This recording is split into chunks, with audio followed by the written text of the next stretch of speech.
শাইখ Abdur Rahman Sudais যখন তেলাওয়াত করে পিছনে মুসল্লিরা কাঁদে। আমি গত বছর হজে ওনার পেছনে নামাজ পড়ছিলাম, উনি সূরা কুরাইশ পড়ছে, উনি পড়ছেন ফালিয়াবুদু রাব্বা হাযাল বাইত। এই কথা বলে উনি কাঁদতে শুরু করলাম, আমরাও কাঁদতে শুরু করলাম। কারণ এই আয়াতের অর্থ হচ্ছে ফালিয়াবুদু লিইলাফি কুরাইশিন ইলাফিহিম রিহলাতাশ শিতাই ওয়াস সাইফ। ও কুরাইশি ব্যবসায়ীরা, শীত গ্রীষ্মে তোমরা ব্যবসা করো, কিন্তু ফালিয়াবুদু রাব্বা হাযাল বাইত, এই ঘরের রবের ইবাদত করো। ওই ঘরটা কিন্তু সামনে। শাইখ আব্দুর রহমান সুদাইস যখন ইমামতি করতেছে তখন ওই আল্লাহর ঘরটা সামনে আছে না নাই? আপনারা টিভিতে দেখেন নাই? কাবা ঘরের সামনেই কিন্তু নামাজটা পড়ে। তো ওই আয়াতের অর্থ ছিল এই ঘরের রবের ইবাদত করবা, তাহলে রিজিকের ব্যবস্থা করবে কে? তো ওই ঘরের সামনে দাঁড়িয়ে উনি ইমাম, চোখের পানি উনি ধরে রাখতে পারে? ধরে রাখা সম্ভব না। এর কারণ অর্থ বুঝি। আমরা আজীবন পড়ি সুবহানা রাব্বিয়াল আ'লা, এর অর্থটা যে কি কেউ জানে না, ঠিক কি না? তো চোখ দিয়ে পানি নামবে কেমনে? চাইনিজ ভাষা আমাদের কাছে যেরকম, কোরআনের তেলাওয়াত আমাদের কাছে অনেকটা এরকমই।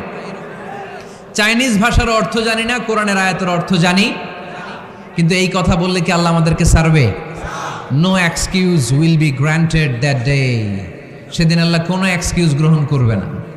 অনেক হিন্দু মুসলমান হয়, এরপরে তারা কোরআন বোঝে, আল্লাহ বলবে হিন্দু হয়ে পারলো, তুই পারলি না কেন? জোরে বলেন ঠিক কিনা? এজন্য অর্থ বোঝার চেষ্টা করতে হবে। তাহলে আলোচনার যেই জায়গায় আমরা এসেছিলাম আর কথা বলছিলাম, আল্লাহ বলেছেন ইসলামকে তোমাদের ধর্ম মনোনীত করে আমি আল্লাহ খুশি। আমরাও বলে দিলাম আল্লাহ তুমি যদি ইসলাম দিয়ে খুশি, আমরাও ইসলাম পেয়ে খুশি। জোরে কোন ঠিক কিনা?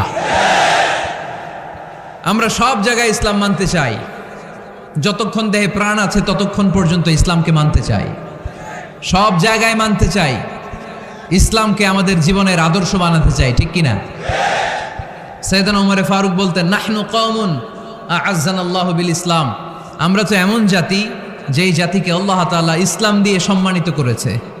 ফাইন ইবতাগাইনাল ইজ্জাতা বিগাইরিহি আযাল্লানাল্লাহ, ইসলাম রেখে দিয়ে কেউ যদি অন্য কোথাও সম্মান তালাশ করে তাকে অপদস্থ করে ছাড়বে কে? আল্লাহ। এজন্য আমাদের সম্মান কোথায়? আমরা মুসলমান, এটা বলতে কি আপনাদের লজ্জা লাগে? পৃথিবীর যেই কোনো দেশে যাই, হিন্দুদের রাজ্যে যাই, বৌদ্ধদের রাজ্যে যাই, যেই কোনো ইমিগ্রেশনে দাঁড়াই না কেন, চিৎকার করে বলবো আমি মুসলমান। জোরে কোন ঠিক কিনা? We are proud of Islam. ইসলাম আমার অহংকার, ইসলাম আমার গর্ব, ইসলাম আমার আল্লাহর দেয়া ধর্ম। এজন্য ইসলামের বিজয়কে কেউ ঠেকিয়ে রাখতে পারবে? আমি প্রায় উদাহরণ দিয়ে, উপমা দিয়ে বলি, ইসলাম হচ্ছে চারা বীজের মতো।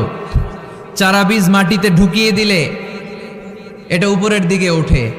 তো ইসলামকে যারা মাটিতে গেড়ে ফেলতে চায় তারা জানে না ইসলামের উপমাটা অনেকটা চারা বীজের মতো। ইসলামকে মাটিতে গেড়ে দিলে এটা কি হবে? জোরে বলেন, আরো জোরে বলেন।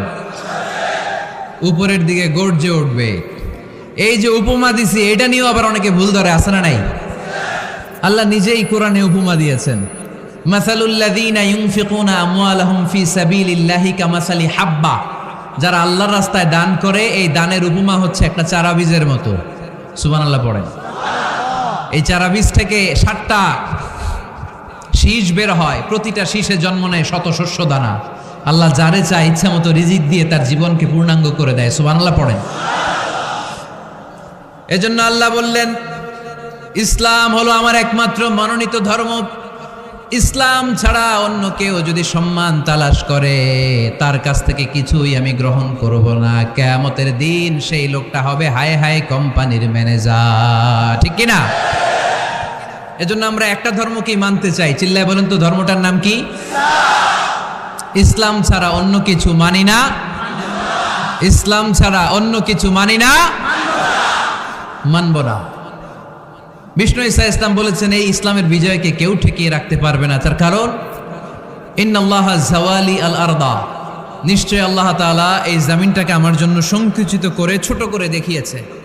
ফারাআইতু মাশারিকাহা ওয়া মাগারিবাহা, আমি এই পৃথিবীর ডানে বায়ে সামনে পেছনে সবটা দেখেছি। আর আমার চোখ যতদূর পৃথিবী দেখেছে ততদূর জায়গায় আল্লাহ আল্লাহু আকবরের ধ্বনিকে পৌঁছে দিবে। তাই এই ইসলামের বিজয়কে কেউ থামাতে পারবে না। গোটা বিশ্বব্যাপী আজ ইসলামের জয় জয়কার। কালিমা পড়ে অন্যান্য ধর্মের লোকেরা আজ মুসলমান হয়ে যাচ্ছে, ঠিক কিনা? আমাদের তাফসির মাহফিলগুলোতেও অনেক হিন্দু ভাইরা কালিমা পড়ে মুসলমান হয়, আপনারা শুনছেন? আলহামদুলিল্লাহ কইবেন না? গোটা বিশ্বের সবচেয়ে নির্যাতিত ধর্মের নাম হচ্ছে ইসলাম, সবচেয়ে নিষ্পেষিত, খালি মায়ের খায়। ফিলিস্তিনে মায়ের খায় কারা? মুসলমান। কাশ্মীরে মার খায় কারা? ইরাকে, বার্মায়, আমাদের টেকনাফে, গোটা বিশ্বে মুসলমানেরা মার খায়। কিন্তু তারপরেও বিধর্মীরা তাদের ধর্ম বাদ দিয়ে এই ইসলামের ভেতরে ঢোকার জন্য প্রতিযোগিতা শুরু করে দিয়েছে। ইউরোপ আমেরিকাতে মসজিদের সংখ্যা বেড়ে যাচ্ছে, তাদের যে খ্রিস্টানদের গির্জা এগুলো তারা বিক্রি করে দিচ্ছে, মুসলিম কমিউনিটি ওই গির্জারে মসজিদ বানায় ফেলতেছে। এই ইসলামের বিজয়কে কেউ ঠেকায় রাখতে পারবে? যেহেতু ইসলামের বিজয় অবশ্যম্ভাবী, আমরা ইসলামের সাথে মিলে থাকতে চাই, মিশে থাকতে চাই, আমরা বিজয়ের অংশীদার হতে চাই। কি আছে ইসলাম ধর্মে যে কারণে গোটা বিশ্বে ইসলাম নির্যাতিত এবং নিষ্পেষিত হওয়ার পরেও ইসলামের জয় জয়কার? আজকে আমাদেরকে জানতে হবে কি আছে ইসলামে। What is the characteristics of Islam? কি বৈশিষ্ট্য রয়েছে ইসলামে, কি বৈশিষ্ট্য দিয়ে আল্লাহ তাআলা বৈশিষ্ট্যমণ্ডিত করেছেন? আজকে এই সংক্ষিপ্ত পরিসরে ইসলামের 10টি বৈশিষ্ট্যের কথা আমরা শুনবো, আওয়াজ করে পড়েন ইনশাআল্লাহ। আপনাদের হিন্দু বন্ধু আছে না? এই হিন্দুদের সাথে যখন কথা বলবেন উল্টাপাল্টা কথা না বলে এই 10টা পয়েন্ট নিয়ে আলোচনা করবেন। আপনাদের অফিসে হিন্দু কলিগ আছে না? তাদেরকে যখন ইসলামের দাওয়াত দিবেন এই 10টা পয়েন্টের আলোকে কথা বলবেন, পারা যাবে? আপনাদের এই ব্যবসা প্রতিষ্ঠানে, এই বান্টি বাজারে হিন্দু ভাইদের দোকান আছে না? পাশে যদি মুসলিম ভাইয়ের কোনো দোকান থাকে তার সাথে যখন আলাপচারিতা করবেন তখন এই 10টা পয়েন্ট নিয়ে কথা বলবেন, দেখবেন ইসলামের সৌন্দর্য দেখে সেও কালিমা পড়ে মুসলমান হয়ে গিয়েছে। যে বৈশিষ্ট্যগুলো থাকার কারণে গোটা বিশ্বে মুসলমানেরা নির্যাতিত হওয়ার পরেও ইসলামের জয় জয়কার, সেই 10টা বৈশিষ্ট্যের প্রথম বৈশিষ্ট্যের নাম হচ্ছে আর রাব্বানিয়া। আওয়াজ করে আমার সাথে সাথে বলেন আর রাব্বানিয়া। আবার পড়েন আর রাব্বানিয়া। এর মানে হচ্ছে এই ধর্মটা রবের টেক কেয়ারে চলে, এটা রবের দেয়া ধর্ম, এটা মন মস্তিষ্ক প্রসূত কোনো ধর্ম। পৃথিবীর অনেক ধর্ম আছে মানুষের বানানো, ইচ্ছে মতো ধর্মগ্রন্থের মধ্যে যা মনে চায় লিখে দিছে, এরকম ধর্মগ্রন্থ আছে না নাই? কিন্তু আমাদের কোরআনের যতগুলো আয়াত, যতগুলো সূরা, এর একটা আয়াতে কেউ কোনো চেঞ্জ করতে পারছে? কোরআনের একটা শব্দে কেউ কোনো পরিবর্তন ঘটাতে পেরেছে? একটা নোক্তার মধ্যে চেঞ্জ করতে পারছে? এক আয়াতে আল্লাহ কোরআনে বলেছেন ফাআবাউ আইয়ুদাইফুহুমা, মানে দুইজন নবী এসেছিল ইহুদিদের কাছে, ইহুদিরা তাদেরকে মেহমানদারি করায় নাই। এটা একটা বদনাম না? ওমরে ফারুক যখন রাদিয়াল্লাহু তাআলা আনহু মদিনার খলিফা, ইহুদিদের একটা দল ওমরে ফারুকের সাথে সাক্ষাৎ করে এসে বলে, ওমরে ফারুক, তোমাদের কোরআনে আমাদের ইহুদিদের ব্যাপারে একটা বদনাম আছে। কি বদনাম?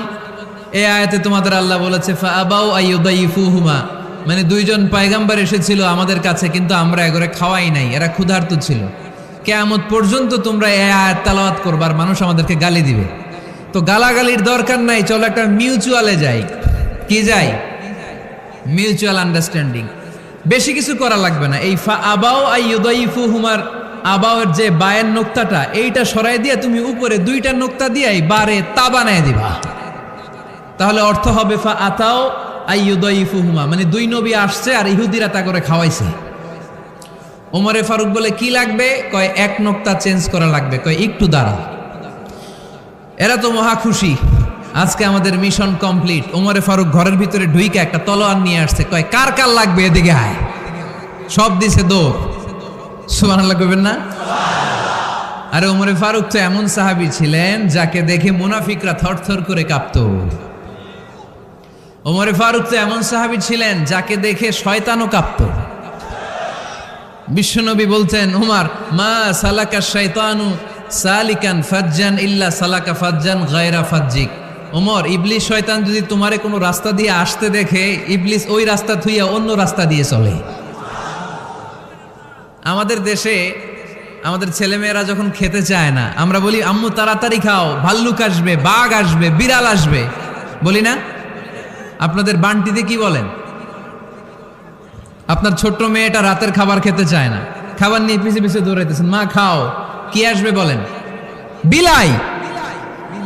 আর কি বলেন? আচ্ছা, শিয়াল আসবে, কুকুর আসবে, বিড়াল আসবে।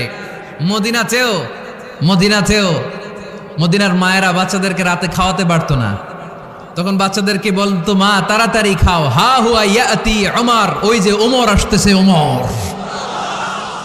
ওমরে ফারুকের নাম শুনলে ভয়ে চুপটি মেরে বাচ্চাগুলো খেতে শুরু করতে পড়েন। সুবহানাল্লাহ।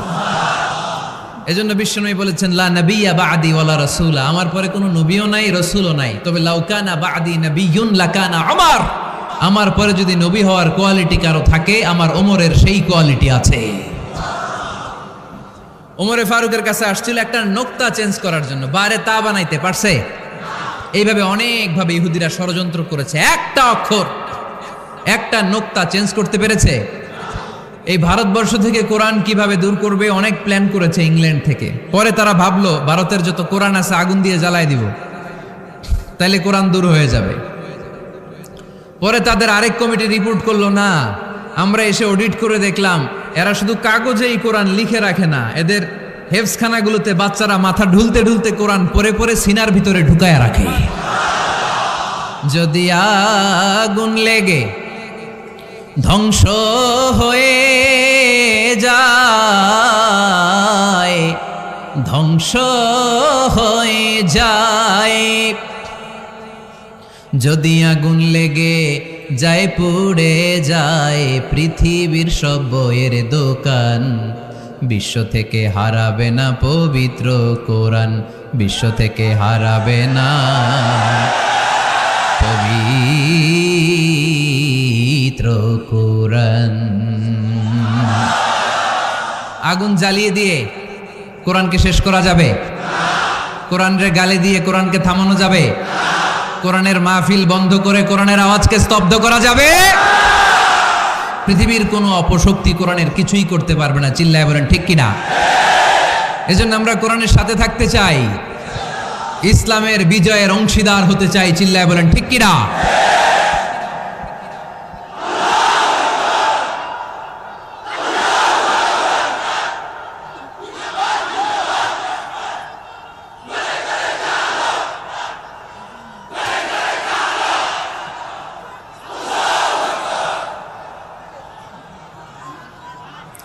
ইসলাম ধর্মের প্রথম বৈশিষ্ট্যের নাম হচ্ছে আর রাব্বানিয়া, মানে হচ্ছে এটা রবের দেয়া ধর্ম। ইসলামটা দিয়েছে কে? এটা কি সত্য ধর্ম না মিথ্যা ধর্ম? কার দেয়া ধর্ম? হুয়াল্লাযী আরসালা রাসূলাহু বিল হুদা ওয়া দীনিল হক লিইয়ুযহিরাহু আলাদ-দীনি কুল্লিহি ওয়ালাউ কারিহাল মুশরিকুন। তিনি তো এমন সত্তা যিনি তার নবীকে সত্য ধর্ম দিয়ে পাঠিয়েছেন, হেদায়েত দিয়ে পাঠিয়েছেন। মুশরিকরা কোরআনকে, ইসলামকে যতই না অপছন্দ করে, ইসলামের আওয়াজকে কেউ থামাতে পারবে না। এজন্য ইসলামের প্রথম বৈশিষ্ট্যের নাম আর রাব্বানিয়া। এটা রবের দেয়া ধর্ম, এটা মন মস্তিষ্ক প্রসূত কোনো ধর্ম নয়। এ ধর্মের সব কিছু রব কেন্দ্রিক, রব সেন্টার্ড, রবের টেক কেয়ারে চলে। সব জায়গায় রবের নাম আছে না নাই? আমরা যখন বলি আল্লাহ দুনিয়ার কল্যাণ চাই, আখিরাতের কল্যাণ চাই, আগুনের শাস্তি থেকে তোমার কাছে পানা চাই, তখন আমরা রবের নাম নেই। আমরা পড়ি রব্বানা আতিনা ফিদ দুনিয়া হাসানাতাও ওয়া ফিল আখিরাতি হাসানাতাও ওয়া কিনা আযাবান নার। সুবহানাল্লাহ পড়েন। এই দোয়াটা যে করি কোন শব্দ দিয়ে করি? রব্বানা। কি বলি? মানে আমাদের রব। সব জায়গায় রবের নাম আছে না নাই? আবার যখন ভুল হয়ে যায়, অন্যায় হয়ে যায়, পাপ হয়ে যায়, তখন যেই দোয়াটা করি ওই দোয়ার শুরুতেও রবের নাম আছে না নাই?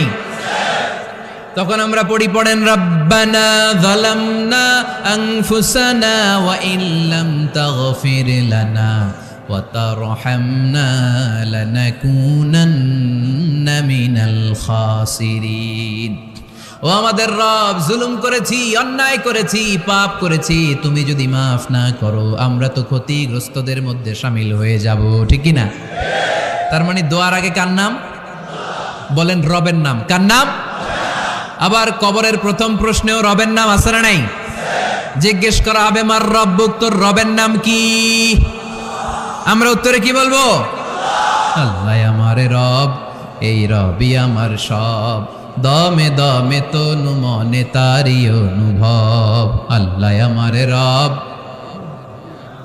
তার মানে সব জায়গায় রবের নাম আছে না নাই?